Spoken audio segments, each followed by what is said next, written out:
कुछ ऐसा आता है ना, कुछ ऐसा दौर आता है, ऐसा समय आता है जो आपको लगे कि ये मेरे साथ ही क्यों? तो वो जो है ना, वो परीक्षा उन्हीं की लेता है जिसका जिस पर उसको विश्वास होता है कि ये उस परीक्षा को पास कर लेगा। क्योंकि जैसा कि हम देखते हैं ना फ़िल्मों में जो सबसे टफ़ रोल होता है, तो वो दिया जाता है किसी अच्छे एक्टर को। तो छोटे-मोटे मेरी शादी के टाइम पर ना मैं फ़ोटो हो सका तो आपको मेंशन करूँगी। एक हाथ में चूड़ी थी और एक हाथ में निडिल थी। ऐसे हुई है मेरी शादी। मैं मेरी बैटिंग आती थी ना और मैं आउट हो जाती थी। मैं आशीष जी की साइड देखती थी और आशीष जी बोलते थे नहीं, वो आउट नहीं है।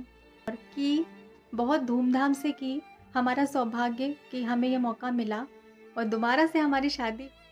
Hello everyone, welcome back to my channel Neha Ashish Tiwari. कैसे हैं आप सब? आई होप आप सब अच्छे होंगे।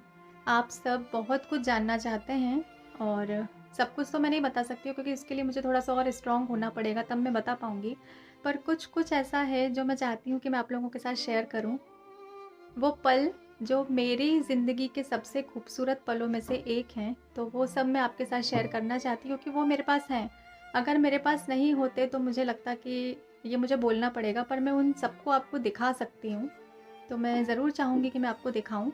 तो हमारे यहाँ भागवत हुई थी, मम्मी-पापा ने मायके में भागवत करवाई थी। जैसा कि आप जानते हैं कि भागवत 7 दिन की होती है, कृष्ण भागवत। तो उसमें कृष्ण जन्म भी होता है, रुक्मिणी विवाह भी होता है और ये हमारा सौभाग्य कि जब रुक्मिणी विवाह था, तो उसमें कृष्ण और रुक्मिणी, मैं और आशीष जी बने थे, क्योंकि उसका भी रीज़न है। उसका कारण ये था कि मेरी शादी के टाइम पर बहुत सारी रस्में थी जो हम नहीं कर पाए। वो क्यों नहीं कर पाए, मैं आपको कभी बाद में बताऊँगी। मेरी शादी के टाइम पर ना मैं फ़ोटो हो सका तो आपको मेंशन करूँगी। एक हाथ में चूड़ी थी और एक हाथ में निडिल थी। ऐसे हुई है मेरी शादी, जिस पर एक पूरी फ़िल्म बन सकती है। एक अनसुना-सा किस्सा। अपने आप में एक कहानी थी मेरी शादी, तो बताऊँगी, अगर बता सकी तो आपको बताऊँगी ज़रूर। सारी रस्में थी जो हम नहीं कर पाए, तो रुक्मिणी विवाह में मेरी मम्मी का बहुत मन था कि कृष्ण और रुक्मिणी हम बनें, ताकि वो जो रस्में थीं वो अब कर पाएँ और की बहुत धूमधाम से की। हमारा सौभाग्य कि हमें ये मौका मिला और दोबारा से हमारी शादी हुई तो मैं उसको आपके साथ शेयर करने वाली हूँ अपने नेक्स्ट ब्लॉग में। अभी मैं सिर्फ़ आपको इतना बता रही हूँ कि ये जो मेमोरीज़ हैं मेरे पास रखी हुई हैं, तो अब मैं आपको ये सब दिखाऊँगी, क्योंकि हर इंसान अपने आप में परेशान होता है। ऐसा नहीं है कि संघर्ष सिर्फ़ मैंने किया है।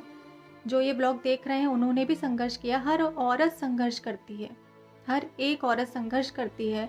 किसी को कुछ तकलीफ़ होती है, किसी को कुछ तकलीफ़ होती है। तो ऐसा नहीं है कि तकलीफ़ सिर्फ़ मैंने झेली है। सब देखते हैं। अपने लाइफ़ के उस पार्ट को सबको देखना पड़ता है, आगे बढ़ना पड़ता है। तो मैं चाहती हूँ ना कि जब हम मोबाइल उठाते हैं ना, तो हमें लगता है कि हम ऐसा कुछ देखें जिससे हमारे मन को सुकून मिले, अच्छा लगे। तो वो खुशी वाले जो पल हैं ना, मैं सिर्फ़ वही शेयर करना चाहती हूँ। बहुत सारे लोग चाहते हैं, बहुत सारे क्या, सभी लोग चाहते हैं कि मैं बताऊँ कि आशीष जी को क्या हुआ था, लव स्टोरी सुनना, तो उसके लिए तो मैं अभी रेडी नहीं हूँ। पता नहीं कब तक रेडी हो पाऊँगी या नहीं हो पाऊँगी, ये भी मुझे नहीं पता है। क्योंकि एक होता है ना कि हमसे किसी ने एड्रेस पूछा और हमने कहा कि डायरेक्शन बता दिया कि यहाँ जाना है, वहाँ जाना है। पर एक होता है कि नहीं, हम चलते हैं, आपको वहाँ लेकर चलते हैं, छोड़कर आते हैं। तो मुझे आप लोगों को वहाँ ले जाने के लिए खुद जाना पड़ेगा और आप तो वहाँ से आ जाएँगे, लेकिन मुझे वापस आने में बहुत समय लग जाएगा। तो खुशी-खुशी बताया जाएगा। भागवत के टाइम पर क्या होता था ना कि 2 बजे से भागवत होती थी, तो सुबह से उसी की तैयारी में हम लगे रहते थे। काफ़ी सारे बच्चे थे मोहल्ले के, तो सबने मिलकर वो तैयारी करी थी। तो हम वो तैयारी करते थे, 2 बजे से भागवत होती थी। 6 बजे के बाद फिर हमारे मोहल्ले में जो महिलाएँ हैं वो भजन कीर्तन करती थीं और रात में 8 बजे के बाद जितने बच्चे थे, हम कम से कम 15-16 बच्चे थे, तो हम सब ना मिलकर फिर क्रिकेट खेलते थे। फिर ये वो हमारा टाइम होता था, तो इतना अच्छा टाइम था वो, इतना अच्छा टाइम। और जब उसमें मेरी बैटिंग आती थी ना और मैं आउट हो जाती थी, मैं आशीष जी की साइड देखती थी और आशीष जी बोलते थे नहीं, वो आउट नहीं है। उसकी भी अगर क्लिप हुई तो मैं आप लोगों को मेंशन ज़रूर करूँगी। तो इतना कुछ अच्छा हुआ है, तो खुशी से याद किया जाए ना और क्यों ना बताया जाए। तो वो मैं आपके साथ शेयर करूँगी, क्योंकि तब मैं आपको एक्सप्लेन नहीं कर पाऊँगी, वो मैं क्लिप्स आपको दिखाऊँगी। और मैं चाहती हूँ कि मैं शुरू से पूरी भागवत दिखाऊँ। कैसे कलश यात्रा हुई थी, फिर कैसे हमने कृष्ण जन्म किया था और कैसे फिर हमारा रुक्मिणी विवाह हमारा हुआ और नंद की होली, मतलब हमने होली भी खेली, वो भी है उसमें। तो ये सब मैं आपके साथ शेयर करना चाहती हूँ। 2 दिन के अंदर मैं वो ब्लॉग अपलोड करूँगी, आपको अपडेट मिल जाएगी कि मैं कब अपलोड करने वाली हूँ।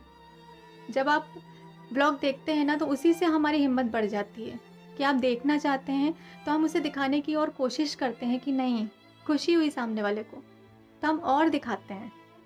तो आपका जो लाइक होता है, आपका जो कमेंट होता है ना, उससे हमें और कुछ नहीं मिलता, उससे हमें हमारी हिम्मत मिलती है कि हाँ, हमें आगे बढ़ना है। वो आपके लिए सिर्फ वर्ड्स होते हैं, आप लिख कर चले जाते हैं, पर हमारे लिए वो बहुत कुछ होता है। तो ज़्यादा से ज़्यादा प्यार दीजिएगा वीडियो को। जितना ज़्यादा से ज़्यादा आप लोग देखेंगे, जितना ज़्यादा से ज़्यादा लाइक करेंगे, कमेंट करेंगे, उतना मुझे लगेगा कि मुझे शेयर करना चाहिए। तो करिएगा ज़रूर। हम ब्लॉगिंग करते हैं, ब्लॉगर हैं, यूट्यूबर हैं, तो इतना आसान नहीं होता है। अपने आप को पहले स्ट्रॉन्ग बनाना पड़ता है, क्योंकि पब्लिक में आना इतना आसान नहीं है। किसी भी चीज़ को शेयर करना, किसी किस्से को शेयर करना, अपनी लाइफ़ के बारे में बताना, आप लोगों को देखने से लगता है, लेकिन हम जानते हैं कि हमारे लिए कितना कठिन होता है कुछ भी बोलना।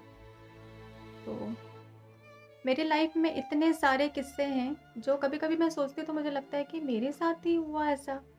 इतने अनसुने किस्से, जो आप सुनेंगे तो आपको लगेगा कि अच्छा ऐसा भी था, हमने तो सोचा भी नहीं था। इतना कुछ है लाइफ में, मतलब बहुत कुछ देखा यार। मेरी एज के हिसाब से तो मैंने बहुत कुछ देखा है, बहुत कुछ। तो अगर आपकी लाइफ में कुछ ऐसा आता है ना, कुछ ऐसा दौर आता है, ऐसा समय आता है जो आपको लगे कि ये मेरे साथ ही क्यों? तो वो जो है ना, वो परीक्षा उन्हीं की लेता है, जिस पर उसको विश्वास होता है कि ये उस परीक्षा को पास कर लेगा। क्योंकि जैसा कि हम देखते हैं ना फ़िल्मों में, जो सबसे टफ रोल होता है, तो वो दिया जाता है किसी अच्छे एक्टर को। तो छोटे-मोटे एक्टर को नहीं दिया जाता है, वो किसी अच्छे एक्टर को दिया जाता है, ताकि वो उस रोल को अच्छे से प्ले कर सके।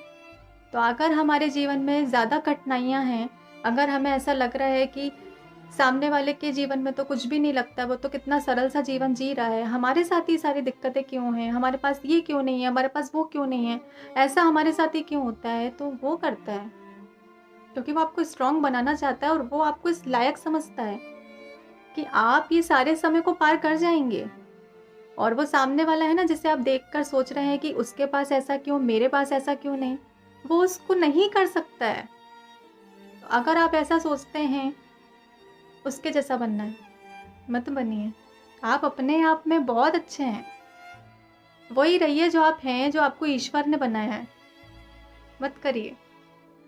बस हँसते रहिए, हँसाते रहिए, खुश रहिए। अगर अपने लाइफ़ के किसी ऐसे किस्से को भी आप शेयर कर रहे हैं या फिर आपके साथ हो रहा है, आप उसको भी अगर शेयर कर रहे हैं, तो ये सोचकर ही शेयर किया जाए कि एक पॉज़िटिव रहे सबके लिए। मतलब ये सुनने में, सुनाने में पॉज़िटिव वाइब लाए, आपके अंदर भी और सामने वाले के मन में भी। क्योंकि इन्फ्लुएंसर हैं, सोशल मीडिया इन्फ्लुएंसर हैं, तो कहा जाता है कि समाज को दिशा दिखाई जाती है। तो इतना बड़ा नाम, इतना बड़ा टैग अगर हमारे नाम के साथ है, तो हमारी ज़िम्मेदारी है कि हम इसको कैसे निभाते हैं। तो जो भी आपके सवाल हैं, एजुकेशन के बारे में भी बहुत जल्द मैं बताने वाली हूँ आप सबको। मेरी स्कूल लाइफ़ के बारे में, मेरी फ्रेंड्स के बारे में, वो सब मैं बताऊँगी आपको। और जो नहीं बता रही हूँ, तो ये मत सोचिएगा कि दीदी क्यों नहीं बोल रही हैं, क्या कारण है? उसके लिए मुझे और स्ट्रॉन्ग होना पड़ेगा, और स्ट्रॉन्ग मैं कैसे हो सकती हूँ, जब आप लोग मुझे हिम्मत देंगे। वैसे तो मेरी फैमिली मेरे साथ है, लेकिन आप लोगों के एक-एक कमेंट से, एक-एक लाइक से हम लोगों को बहुत फ़र्क पड़ता है। जो भागवत हुई थी ना, उसको मैं पार्ट-पार्ट में बताऊँगी। उसकी कलश यात्रा अलग, जन्म उत्सव जो हमने मनाया था कृष्ण जी का वो अलग, और हो सका तो होली का पार्ट मैं अलग करूँगी, और रुक्मिणी विवाह मैं अलग से बताना चाहती हूँ, क्योंकि वैसे भी वो ब्लॉग काफ़ी लंबा हो जाएगा, तो उसे मैं आपको दिखाऊँगी। तो बस आप लोग वेट करिए, ज़्यादा से ज़्यादा प्यार दीजिएगा मेरी इन वीडियो को, तभी मैं जो आप चाहते हैं वो ब्लॉग में लेकर आऊँगी। जल्दी-जल्दी नहीं, थोड़ा टाइम लगेगा मुझे, तो मैं उन ब्लॉग्स को ज़रूर दिखाऊँगी। तो अपना ज़्यादा से ज़्यादा सपोर्ट, ज़्यादा से ज़्यादा प्यार बनाए रखिए, और मेरे चैनल पर अगर आप नए हैं तो चैनल को सब्सक्राइब करना ना भूलें, बेल आइकन को ज़रूर प्रेस करें और वीडियो को ज़्यादा से ज़्यादा शेयर करें। Thank you.